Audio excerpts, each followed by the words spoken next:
The Los Angeles Chargers made a really smart move over the weekend, and I understand that it might not be considered a really smart move by a lot of Charger fans. I understand that on the surface, a lot of Chargers fans are going to say, Will, I actually don't really like that move. I wish the Chargers would do something different. And I'm right there with you. I wish that the Chargers had went out and re-signed Jefferson. I wish that they had went out and re-signed Allen. But that's not what they did.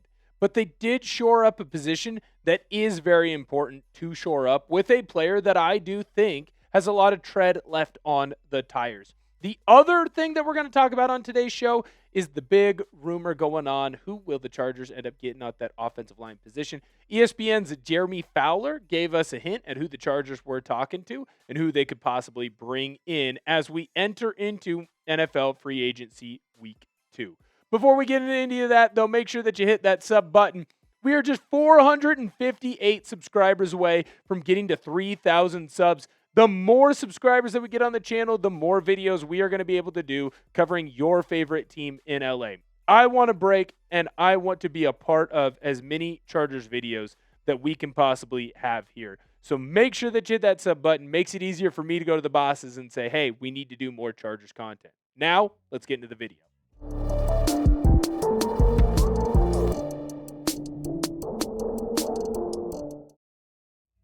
This is Chargers Now. I am your host, Will Ortner, and the Chargers made a move this weekend that I absolutely love because sometimes it is really important to make unsexy moves. Sometimes it is really important to make sure that you shore up a position that isn't all that important until it becomes very important later on. What am I talking about? I'm talking about a move that the Chargers ended up making this weekend by going in and making sure that their backup quarterback situation is completely locked down.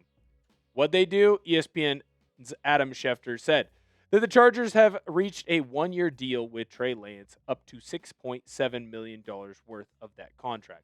To me, this is a very smart move by the Chargers because while Trey Lance might not have necessarily reached the goals and accomplished the things that he wanted to accomplish, being someone who was drafted so early in the NFL draft, he's still a pretty decent backup. When you look at this Chargers team, now obviously Justin Herbert is going to be the number one quarterback, no problem. There's no quarterback controversy coming into LA next year. But it is important to always have a strong backup because you never know when you're going to have to use them, and the Chargers had to use Trey Lance a couple of times last season. When we look at the career so far for Trey Lance, it's been obviously one of a little bit of disappointment for a guy who was the third overall pick in his draft, but he has definitely carved himself a niche where he can be a quality backup in the National Football League. Obviously, he's probably not going to get an opportunity to be a starter, although there were some rumblings that he could have potentially been in line for one of these spots where these teams need a bridge quarterback. Now, obviously, he didn't end up leaving with those teams, and he ended up coming back to LA, and that tells you, one, that he wants to work under Mike McDaniel, the new offensive coordinator. One, he likes working with this Los Angeles Chargers team, and I think the most important thing is that he thinks that this organization can be a winner, and he trusts those around him who are coaching him. Now, earlier this year, when the Chargers had to call upon Trey Lance, quarterback coach Shane Day was asked what he felt about Trey Lance and if he felt that Trey Lance was going to be a good quarterback in their system, and this is what he had to say. He's learned the system, knows it inside and out, is prepared every week if we call on him. I'm excited with his development. This is great. You need a good quality backup quarterback in the National Football League because you do not know when they're going to be called upon. And in my personal opinion, Trey Lance is a good, solid backup in the National Football League. He is going to be someone that this Chargers team can trust if they do need to call upon him if they are going to win a football game. Obviously, Justin Herbert is number one. And obviously, Justin Herbert is going to be kind of the engine that keeps the train going that is the Los Angeles Chargers. But when we look at the depth chart now for this Chargers team, I feel pretty confident in quarterback too. Now, DJ Uiagalelei is still on this Chargers roster. He is still going to be your third quarterback, but I don't know that I would trust the Chargers if you were relying on DJU if he had to come in if there was an injury to Justin Herbert. I'm not saying that Trey Lance is the best backup out there, but I am saying that he is a quality backup, and he's proven that he can put this Chargers team into a position where they have a chance to win games. And I understand that that's not always going to be the consensus belief from Chargers fans, but I do think it is important that we do touch on that. Let me know if you are excited for the return of Trey Lance, yes or no, down below in the comment section. I'm keeping my fingers crossed that bigger moves are being made. I'm keeping my fingers crossed that the Chargers are going to bring back some key players to this team. It's only a matter of time. But I will say this. It's clear that they wanted to make Trey Lance a point of emphasis, and they re-signed him at a good price. Next, the Chargers obviously had a lot of issues on the offensive line last season. And so the question is are the Chargers going to continue to make moves on that offensive line? Tyler Biadasz was a great signing early on in free agency. A lot of Chargers fans were very excited, myself included, that he came in and was signed very quickly to this team. He was signed at a cheap price, only $10 million a year, and he's the type of player that is going to be an instant upgrade for this team. Problem? The guard positions, Chargers didn't do a whole lot.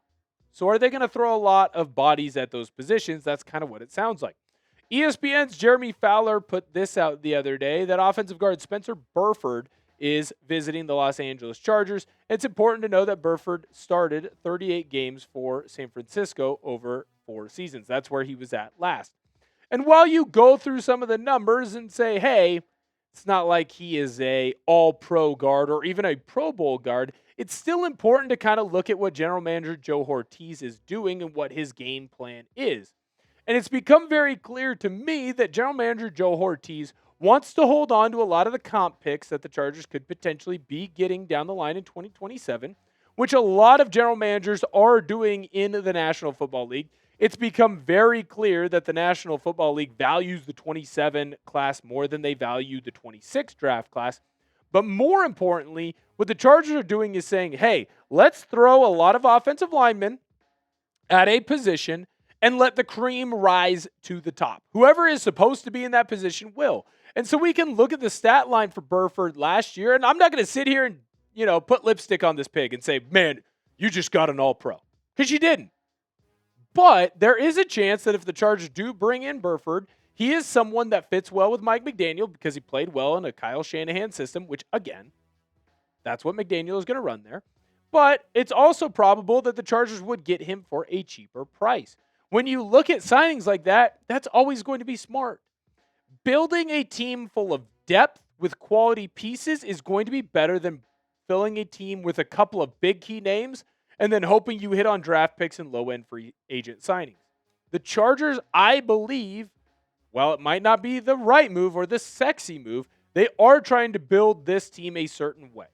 And it's clear that the offensive line room, while it might not have taken leaps and steps above where it was before, I think just by the Tyler Biadasz signing, it has gotten better.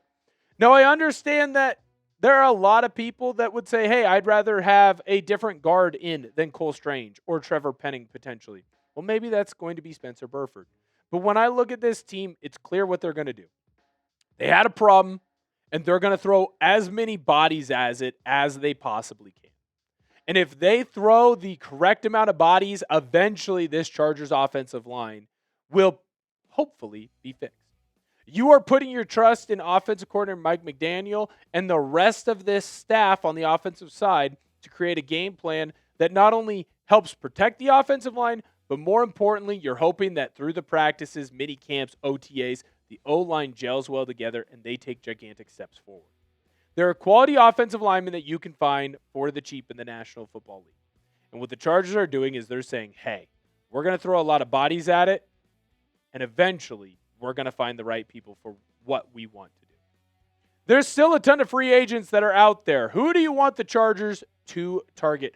Who do you think the Chargers need to target that still have not signed a free agent deal? Let us know down below in the comment section. I bet you I'm going to hear a lot of Jefferson. I bet you I'm going to hear a lot of Allen. Make sure that you hit the like button on today's video. We always really appreciate it. It helps let us know that we're making content that you want to see here on the channel. Because at the end of the day, Chargers Now is a channel for Chargers fans. So whatever you want to see covered on the channel, hit that thumbs up button if we're on the right track. Make sure you hit that subscribe button as well. Like I said, we're trying to get more and more Chargers content out to you. It's easier to get that done by going to the bosses and saying, hey, look at how big Chargers now has grown. Hit that sub button. We really appreciate it. Thank you so much for viewing today's video, and bolt up.